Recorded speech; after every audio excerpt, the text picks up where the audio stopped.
আসসালামু আলাইকুম এভরিওয়ান। আপনারা কি 150 টাকায় কুমিল্লার মধ্যে সুন্দর একটা প্লেস ঘুরে আসতে চান? তাহলে আজকের ভিডিওটা আপনার জন্য। আর এইদিকে আমরা পেয়ারা খাইতে খাইতে যাচ্ছিলাম, তারপর এসে পড়লাম ক্যান্টনমেন্ট। শাসনগাছা থেকে ক্যান্টনমেন্টের ভাড়া নিবে 20 টাকা। পরে দিক থেকে আপনারা রিক্সা নিলেও পারবেন বা হাইটা যাইলেও পারবেন, সমস্যা নাই। হাইটা গেলেই বেটার, যদি ফ্যামিলি থাকে তাহলে রিক্সা নিয়ে। এই প্লেসটা কুমিল্লা ক্যান্টনমেন্টের নাজিরা বাজার রোডে অবস্থিত। তারপর আমরা এসে পড়লাম রূপসাগরের সামনে, আর এটাতে ঢুকতে জনপ্রতি 80 টাকা নেয়।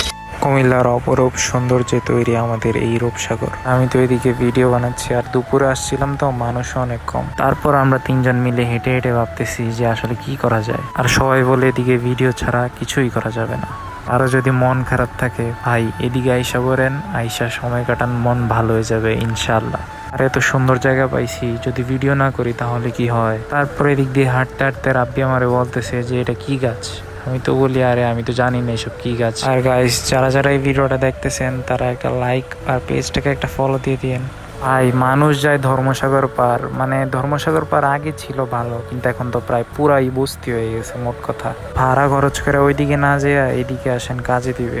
কারণ এই জায়গার যে ভিউ, আর এদিক দিয়ে হাঁটি আর দেখি কাপেল, মানে কাপেলের অভাব নেই এদিকে। তারপরে এদিক দিয়ে একটা সিনেমাটিক ক্লিপ নিয়ে নিলাম। অনেকক্ষণ হাঁটার পর একটু বসলাম, তারপর আরেকটা সিনেমাটিক ক্লিপ নিলাম। দেন এই জায়গা থেকে এই প্লেসের ভিউটা অনেক সুন্দর লাগে, মানে পুরোটা রূপসাগর একসাথে দেখা যায়। পরে এই রেস্টুরেন্টের ওপর থেকে তো আরো সুন্দর দেখা যায় মাশাআল্লাহ।